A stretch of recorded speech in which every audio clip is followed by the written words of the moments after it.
And then another moment that I kind of was the clincher for me, because they were still confusing, and because I was one of the people that started Kabbalah, I had this sense of responsibility, and I was so afraid of what people would think, and so afraid that I had brought other people into this, and that now I realized, oh my gosh, this is wrong, and really afraid of what would happen when I stepped away, and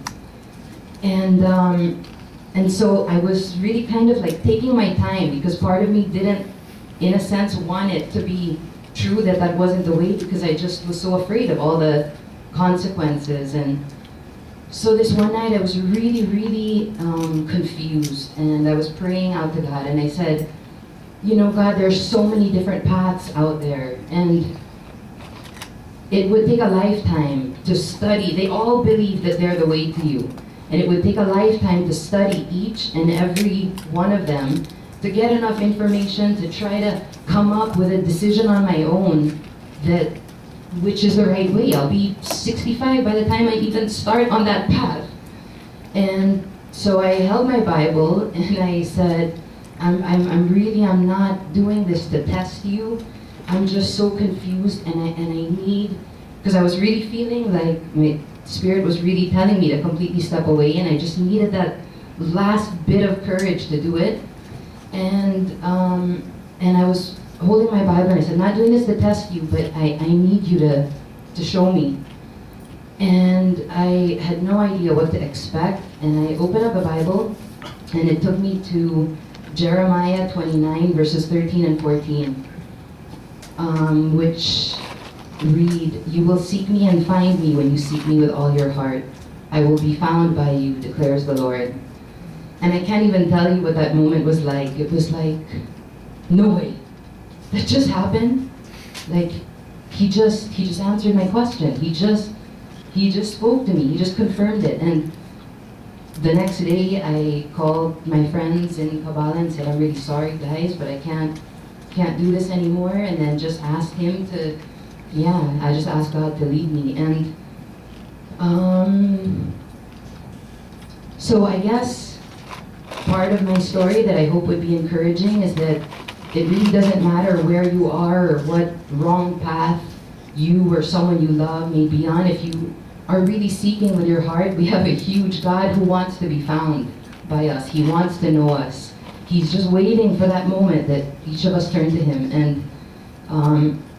And he can do it 1,000,001 different ways. And so I'm glad he did that for me. I'm not sure exactly what to share about how my life is different now, because everything is different. Even the things that look exactly the same on the outside are completely different. But I guess one highlight would be that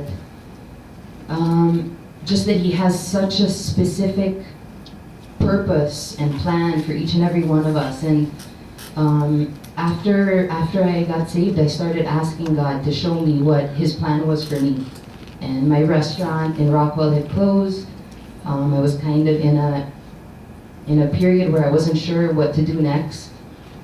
And he led me to the work that I now do in Smoky Mountain, and basically really like put in my mind to call this old friend who had started an NGO working in that community with people that I had met years earlier, and I had been volunteering with them. And it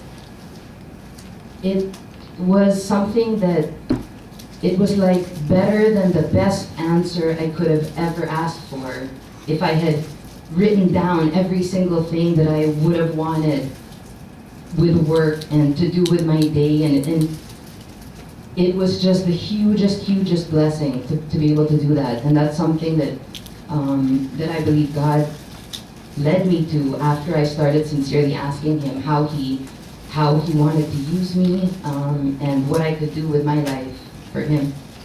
So, what else? Like I said, everything is different. I definitely don't have that sense of something's missing anymore.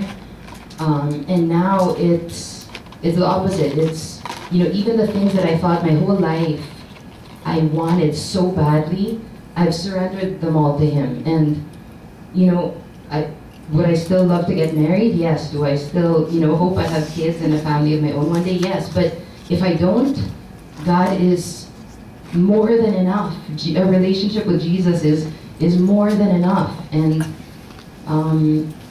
so yeah, so everything is different. And like I said, standing up here, and before I would just be so afraid because I got my self-worth from other people's approval, from what other people would think. And now it's about what he thinks. And I know that even if I stumble and am speaking terribly or not making sense, I'm sure he's proud because I'm stepping out in faith for him. And so I don't know if there's anything else I have.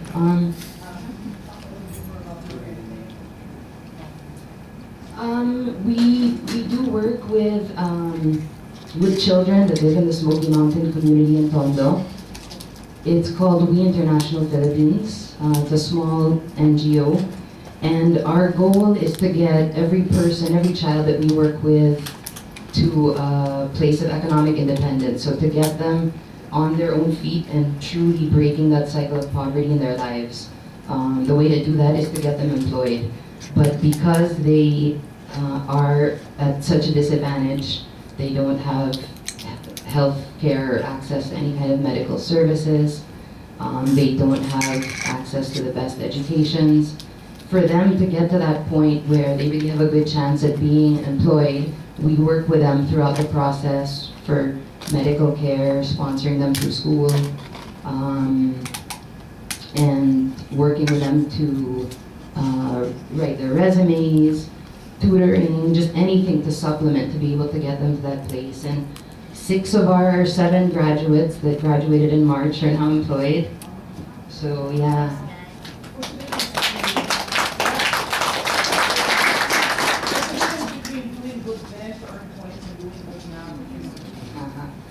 Yeah, everything comes from a completely different place. So, first of all, now I know it has nothing to do with what I do. So, that is both freeing because, it's just the truth, but it's also totally freeing because you just do your best, pray and lift it up to God, and then whatever the results are, you know that that's His will, that's what He wanted. So, and then regardless of how it turns out, it's my personal worth isn't tied to it anymore because I'm a daughter of God. So that's where I draw my worth now.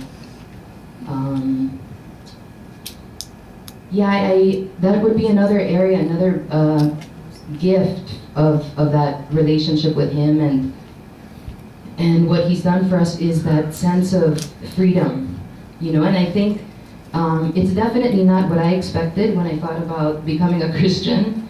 You think, oh, you can't do this, you can't do that anymore, and it's the opposite. There's this deep sense of freedom. In every way, and part of it is even just the fact that He knows everything.